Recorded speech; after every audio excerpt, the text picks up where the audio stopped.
Life certainly has an odd sense of humor. Here I am, Anna, simply an ordinary woman who has found herself embroiled in a family drama worthy of a soap show. Allow me to set the scene. On a bright Tuesday afternoon, I'm in the kitchen pondering whether to add extra basil to the spaghetti sauce or whether I'm simply putting it off to avoid going back to the living room where my spouse, David, is chatting with his sister, Sarah. I've been married to David for a while now. He truly is a nice man, but his previous marriage didn't work out. There were plenty of disputes instead of children, I suppose. And there's myself, from a part of my life I don't talk much about, with my 10-year-old whirlwind, Alex. But David's family, especially Sarah, tells a very different tale. She resembles one of those beloved yet hated TV show characters. When David is present, he is always happy and polite, but the moment his back is turned, he becomes a poisonous snake. I prepared myself to face the music and concluded the sauce was good. I heard the last of Sarah as I made my way into the living room. To be honest, David, I think it's really kind of you to adopt Alex as your own, Sarah replied, her voice dripping with something sickening sweet. Not many men would do that. Thank heavens, David was oblivious to the irony. Well, Sarah, Anna has been incredible, and Alex is a terrific little kid. Our family is here. I smiled artificially and entered the room. Since we're talking about family, how about we have supper together? It's nearly prepared. Sarah turned to face me with a sweet grin. Oh, Anna, how beautiful that sounds. David is really fortunate to have you. I was just telling him. I turned back to the kitchen and mumbled under my breath, yeah, luckiest man alive. Dinner went according to plan as the evening progressed. Sarah complimented me on my food, joked lightly about how well I've adapted to living with David, and even offered a few backhanded remarks for good measure. Sarah didn't decide to reveal her actual self until we were cleaning the table.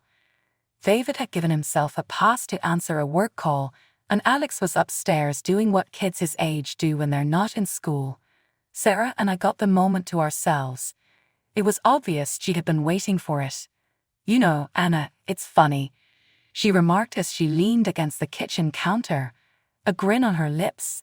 How you were able to find a man such as David. You believe that going from being unknown to the lady of the home is quite an improvement. I tried not to lose my calm and tightened my hands. Sarah, I'm not sure what you're getting at. Oh, please, Anna, hurry up. We both understand that this is all a huge show for you, as you pretend to be a loving mother and wife. However, don't we both see what this is in reality? A lovely, cozy arrangement. More than I cared to admit, her comments hurt. Sarah, you know what? There isn't time for this. Speak with David if you have something to say. Her chuckle echoed through the kitchen, loud and frigid. Oh, Anna, I wouldn't want to pop your tiny bubble. While it lasts, enjoy it, but keep in mind that I'm observing you, and everyone will discover the truth sooner or later. Who would have thought that becoming a housewife would be like walking into a minefield, especially with Sarah constantly watching, just waiting to see me stumble. One evening, David broached the subject with a tentative tone, as though he were treading carefully. Anna, I've been thinking, he said as he was fumbling with his fork and avoiding eye contact. With the business taking off, I need more help, and I was wondering maybe you could, step in. Startled, I looked up from my plate. You mean leave my job, work with you? When David did glance up, his eyes were eager. It's just, Anna, I trust you, and it could work out well for the family as a whole. How do you feel? The choice wasn't made lightly. I cherished the independence my work afforded me. David was correct, though. I felt in my heart that this was the proper thing to do since the family needed me. All right, I sighed. Let's do it for the family. When Sarah unexpectedly stopped by, I assumed it was just another typical day as I was making my to-do list and tidying up after breakfast. Her visits used to be as enjoyable as having a toothache, but she was very different today. Sarah said, I can't believe you quit your job to play house, as soon as David was out of sight. Anna, what is your angle? Gold digger much? I whirled, my heart pounding. "Pardon me. Sarah, this is not about you. I'm doing this for my family." She sneered and rolled her eyes so hard I feared they may get stuck. "Oh, please," she said. "David's had you wrapped around his finger. It is pitiful." Before I could launch a counterattack, David entered again. Glancing at each of us, he questioned, "What's going on here?" Sarah remarked, her voice brimming with hatred, "Your wife was just explaining how she's turned into the perfect little housewife." With a look of perplexity on his face, David's eyes briefly shifted to me before returning to Sarah. "Sarah, I don't like the way you speak. What issue do you have?" Sarah gave a puffy, blowfish-like huff. "My issue? David, your wife is a gold digger. She gave up her work and is now dependent on you. It is visible to everybody." David went crazy at that point. His typically composed expression vanished, and he faced Sarah with an intensity in his eyes that I had seldom witnessed. He said, "My office now," gesturing to the corridor. Sarah gave me a stare strong enough to curdle milk as her jaw clamped shut, and she strode out after David. My heart was pounding as I stood there in the kitchen, unsure of what in the world would happen next. The noise level of the shouting from David's office was low, but the passion was unmistakable. Words like apologies, family, and respect were exchanged, although it was unclear to whom exactly. Then suddenly there was silence. A disturbingly silent silence, as in something significant has just occurred. I was waiting with my breath in my mouth, both expecting and dreading at the same time. Sarah burst through the office door moments later, her eyes flaming with rage and her face the color of a ripe tomato. She blasted by me and up the front door, slamming it so hard the glass rocked, without even looking my way. David emerged from the doorway, appearing as though he had taken 10 hits with a heavyweight. He looked up at me, sighing heavily. "I'm sorry you had to hear that, Anna, but I've had enough of her disrespect towards you, towards us." My prior fury dissipated as I approached him. "Are you okay?" He gave me a close embrace. We're going to be. I simply wanted to let her know that she cannot treat you or any of us in that manner." Sarah vanished from our lives as a ghost after that confrontation. Without any trace of her, days stretched into weeks, and weeks into months. For our family, at least, it seemed as though she had disappeared off the face of the planet. Though it wasn't easy at first, I was able to get the hang of being a housewife very soon. Under my supervision, our house, which was previously merely a place to collapse after a hard day at work, became a well-oiled machine. I also took a quick look at David's financial investing portfolio. It turns out that I was really good at it, possibly better than I had realized. Amidst managing the finances and taking care of the family, life was hectic yet oddly fulfilling. I even started discussing a belated honeymoon with David. We never really had time to do something special for one another after we were married because of his hectic work schedule. Just the two of us, we ought to go somewhere. After supper, he would put his arms around me and say, "Anywhere you want," with a kind grin on his lips. "Yeah," I would reply, sinking back into his hug. "And leave all this," I would point toward our house and the life we had created. "Who's going to keep you from burning the house down trying to make toast?" He would laugh, a warm, deep laugh. "We'll have to assume the risk, I guess. If it means having you to myself for a week, I'll learn how to make toast." But it wasn't just us. With Alex, David was a rock star. He had taken to instructing him in baseball, demonstrating the fundamentals, proper swing technique, and game-changing strategies. I would see them from the kitchen window while they threw the ball back and forth, giggling and applauding. It was everything I had imagined a family would be like. Then, fate threw us a curveball right when we were about to truly settle into this perfect existence. David was gone in an instant, along with all of his energy and future ambitions. They stated it was heart trouble. We were taken aback by the sudden and unexpected event that left us stunned. We're organizing our honeymoon one day, and the next I'm trying to find out how to break the news to our kid that his father isn't returning. Even though it seemed like it should have, the world continued on. Life continued, inevitably unpleasant. The mansion seemed more empty. On David's desk, the financial statements were unopened. In the corner, the baseball glove gathered dust. I started talking to David as if he could hear me in the quiet that followed. I would mutter, holding his pillow close, "You left us too soon," attempting to capture the last vestige of him before it faded. "You know that you promised me a honeymoon," with a toast. Toast was what you promised. David's funeral day was a haze of grief and protocol. My sadness was clutching me so tightly that it was difficult for me to breathe. I was barely holding it together. Sarah seemed strangely disconnected during it all, her thoughts obviously focused on things other than grieving. She had not assisted with any of the arrangements, so on top of my own pain, I had to juggle everything. Those who knew David, including acquaintances, co-workers, and distant relatives, crowded the church as the funeral began. Every story and recollection they shared painted a different image of the man we all missed so much. They spoke well of him. Their obvious regard and love for David provided a little measure of solace amongst the suffering. Subsequently, when the tributes concluded, Sarah had her turn. Even in her anguish, it seemed as though she couldn't bear the thought of not being the focus of attention. As she spoke to the assembled throng, she forced her way to the front and had calculating, icy eyes. Her voice broke through the somber atmosphere as she said, "I need to make something clear. Anna is not one of us. She is here. She's always played the devoted wife and been all about the money, but we all know the real story." As Sarah's allegations flew, murmurs sounded across the room. "She is nothing more than a gold digger. Only adored what my brother could provide for her. I have never loved him. She kept me apart from my own brother and, let me tell you, made my life miserable in order to maintain her position as the only heir." My breath caught at the sheer boldness of her falsehoods. She portrayed me as the antagonist in her warped story, and I just stood there, motionless.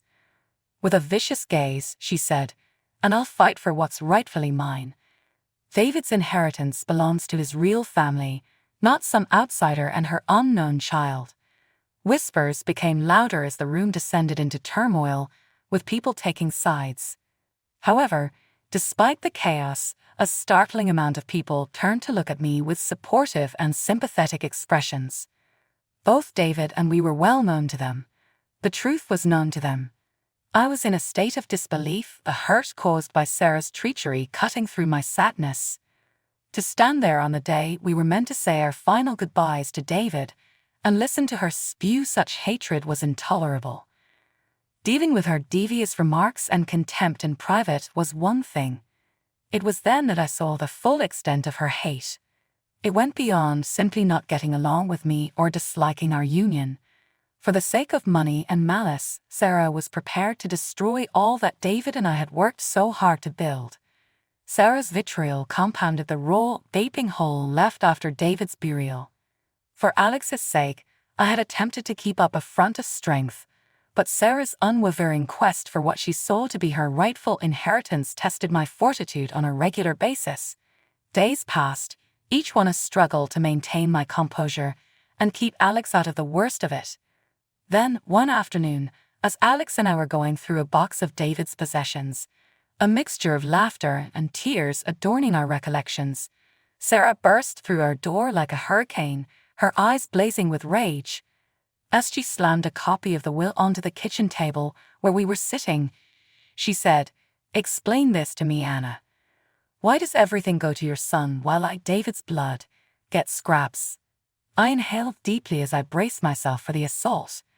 "Sarah, David said exactly what he wanted. He cared about making sure Alex and I were okay." Her angry face twisted as she spit. "Legally speaking, that child isn't even his. He was never adopted by David. I'll take this to court after court until I obtain what's rightfully mine." With big eyes full of uncertainty and terror, Alex glanced from Sarah to me in search of comfort. Squeezing his shoulder, I silently assured him that I would be safe. "Sarah," I said, maintaining my composure in spite of the internal commotion, "you're not correct. David's biological son, Alex, means he didn't need to be adopted. Her outburst came to an abrupt stop as words stuck in her throat. Her expression of shock was etched on her face as she gasped out a single syllable. "Yes," I said as a wave of stubborn power passed me. "Alex's father is David. Because we wanted to shield Alex from exactly this type of unpleasantness, we never told anyone." "Lies," Sarah murmured, her voice breaking, yet her conviction in her charge faltered. "You're not telling the truth. Show it." Wordlessly, I got up. The floor was scuffed by my chair. I took out the packet that included the birth certificate with David's fatherhood, clearly stated on it. I threw it upon the surface just before her. As Sarah took out the paperwork, her hands trembled and her gaze darted between the lines of indisputable proof.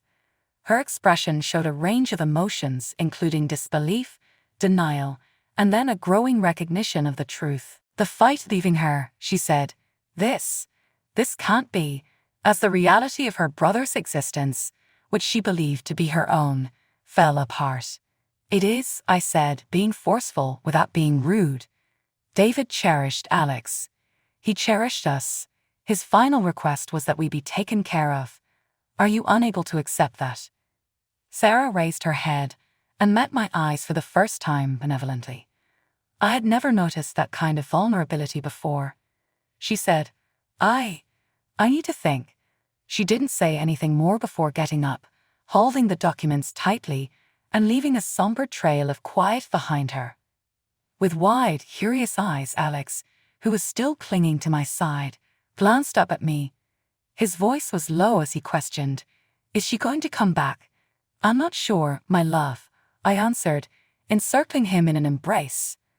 "But we're going to be all right, come what may. The most important thing is that we have each other." Sarah was even more determined to sabotage my son's legitimate inheritance in the weeks that followed the incident.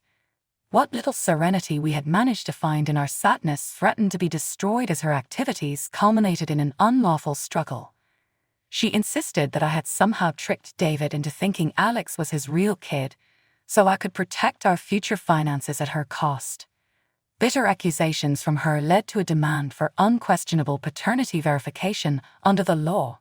It was not decided to move forward with a DNA test hastily. It seemed like a betrayal, a last insult that David's memory did not merit. However, it was an essential step to ensure Alex's future security and to confirm his legitimate position as David's son.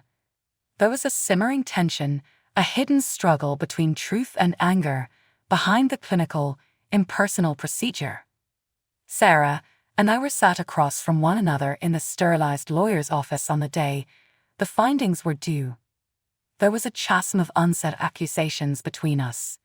"You're sure you want to do this?" I questioned, breaking the ice. Though a flurry of emotions raced inside, my voice remained calm. Sarah gave a curt nod, her lips barely lining her mouth. "Let's just get this over with," she remarked, a defiant tone in her voice belying her anxiety. The attorney, a third party in this family's strife, opened the envelope with a solemnity befitting the seriousness of the circumstances. He glanced over the paper, then raised his head to look at me, then at Sarah. With a calm tone, he said, "The results are conclusive. Alex's biological son's status has been confirmed with great certainty by the DNA study. As a result, he is now David's legitimate successor according to the will." The remarks lingered in the atmosphere, signaling the conclusion of Sarah's campaign of uncertainty. A burden was removed off my shoulders, and the truth that we had always known, as well as David and Alex, were vindicated. As the ramifications of the outcome dawned on Sarah, she sat still, her face losing its color. The battle, the rage, the unrelenting pursuit of what she thought was rightfully hers. All of it fell apart in the face of indisputable reality. "This, I didn't," she stumbled, her confident exterior crumbling. "You see, Sarah, David's first priority was always Alex. Because he was his own, he loved him as his own. It was never essential for us to go through this struggle and this suffering." Sarah averted her gaze, her eyes overflowing with tears that would not come. Sensing our emotional distress, the lawyer indicated, rather subtly, that we might need a pause. I reached across the abyss of our shared sadness as the office door clicked shut behind him, leaving us in a state of uncomfortable truce. Sarah, let's move past this now. We cannot undo the past, but we can choose our course of action going forward for David and Alex's sake. But she will not listen to it. She yelled, "You're going to regret this," and slammed the office door hard as she fled. Alex and I tried our best to preserve David's memory and to pay tribute to him in our day-to-day activities, but time continued to pass without stopping. Then I started to hear bits and pieces about Sarah's present situation via the grapevine. A bleak picture was drawn by the whispers. It seems that Sarah had gotten herself into a financial rut. Her funds couldn't quite sustain her lifestyle, but she'd always had a taste for the better things. After David passed away, the drama surrounding her fortune appeared to tip her over the brink into an extravagant spending and borrowing frenzy. She really thought she'd get everything, huh? While we were chatting over the fence one afternoon, my neighbor Mrs. Thompson remarked something in passing. "Now I hear she's dodging calls left and right, creditors breathing down her neck." I exhaled and squeezed my nose bridge. Yes, it does appear to be. It's unbelievable that she felt all this chaos was worth it for opulent handbags. Mrs. Thompson gave a disapproving click of her tongue. "Oh, my pride and greed. They induce stupid behavior in others. Really, shame. God rest his soul, your David was never one for such drivel."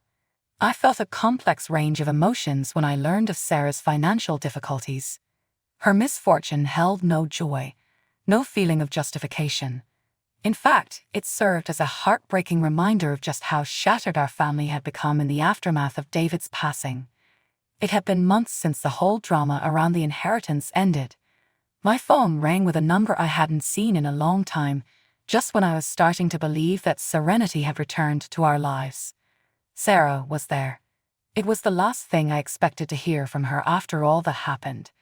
More than anything, curiosity prompted me to respond. "Listen, Anna. I need your assistance." Sarah's voice finally emerged, sounding desperate. She hadn't contacted me previously. I couldn't resist laughing aridly. "Aid? That's rather generous of you to say. Did you not say that I wasn't family? What altered?" After a moment of hesitation, she made her plea. "That was in the past. Now is the moment. Anna, I'm all in. I have bills that I must pay off. Aren't we all family?" I was astounded by her request's boldness. "A family? Sarah, you seem to have a short memory. I meant nothing to you when it suited you. And now we're suddenly family in your hour of need?" She attempted to cut me off, but I wasn't having any of it. "It's not like that. That is precisely how it is. Sarah, you haven't altered at all. Even more self-centered than before. You dragged Alex and myself through the muck without hesitation, and now you're asking for assistance." A pause occurred, a hush that said 1,000 words. I could just hear her trying to find some kind of counter-argument, something that would make me change my mind. I just thought. "You made a mistake in thinking." I firmly interrupted her. "Sarah, you made your bed. You have to lie in it now. To be honest, you're not a part of my family. I have my own to take care of, not in light of everything." She was silent for a while, and I briefly wondered whether she had anything else to say. Her voice was tiny and resignational when she finally spoke. "I see. I apologize, Anna, for everything. Sorry, Sarah, just doesn't cut it. Words are not as loud as actions. And you'll manage to get yourself out of this situation. Farewell." As I hung up, I released a deep breath I had been holding. It was like finishing the last page of a book that had too much conflict in it. I was reminded of what was really important when I turned to look at Alex, who was sitting at the kitchen table doing his homework. "Who was that, Mom?" Mid-sentence, Alex inquired, his pencil halting. "Hey, honey, just someone from the past." I smiled and told him, "It's nothing to worry about." I studied him for a while as he nodded and returned his focus to his assignment. Now, this was my reality. My top concern. We had moved past the drama, the arguments, and the never-ending cycle of animosity with Sarah.